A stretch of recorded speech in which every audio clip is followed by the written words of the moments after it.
I coined the term net wealth finance. This is not some kind of magic pill wealth scheme, but I do consider this the foundation of my personal wealth growth. It's a strategy for wealth growth without loss of liquidity that a retirement account has.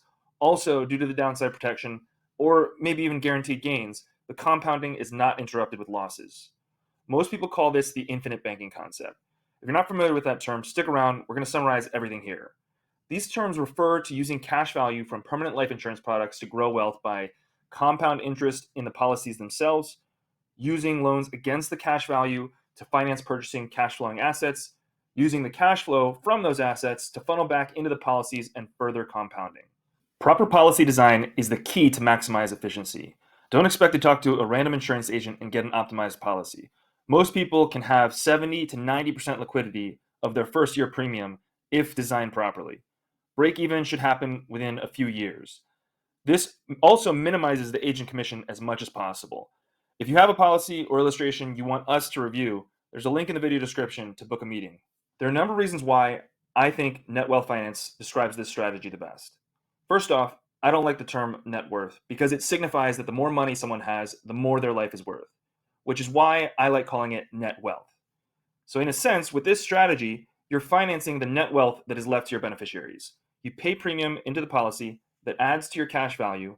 That cash value grows and compounds during your life. If for whatever reason you prematurely pass away, the value instantly grows to match your death benefit. And then it passes income tax free to your beneficiaries. So the next reason is loans against your policies become financing for wealth growth. An example of that is the BRRRR strategy of real estate investment. If you don't know what that is, check out our long form video here on that topic. But here's a summary for you. Buy real estate with a loan against your insurance policy.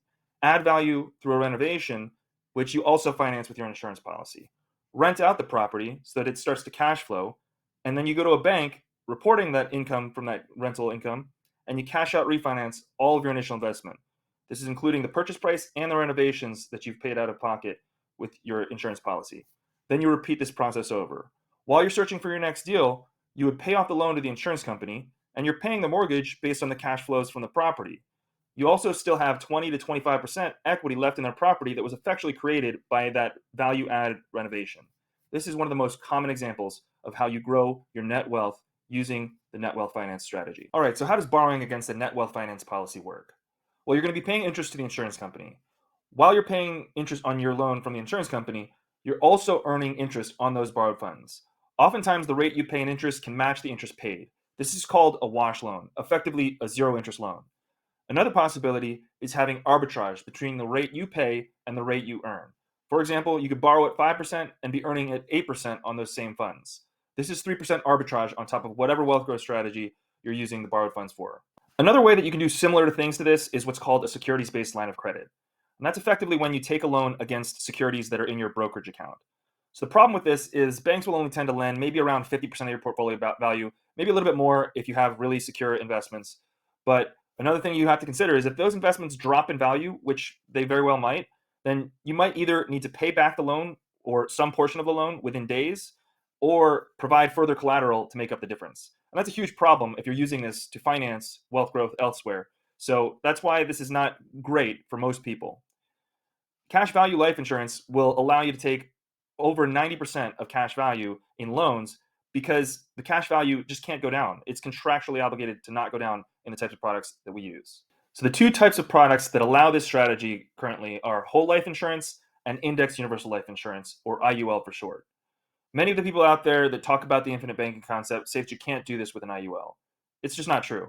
I personally have both products. Whole life has higher guaranteed returns, and IUL has higher potential returns. They both have a place and a purpose. It really depends on a person's circumstances as to whether they should get one over the other or both. Check out some of our other content in this playlist if you want to learn more.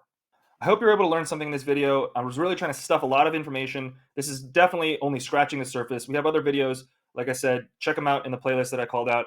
And if you have any questions or comments, drop them below. If you want to book a meeting with us to learn more, we'd love to work with you. I could help you out, personalize things to your situation, and you can book a meeting with us in the video description. Thanks for watching. We'll catch you in the next one.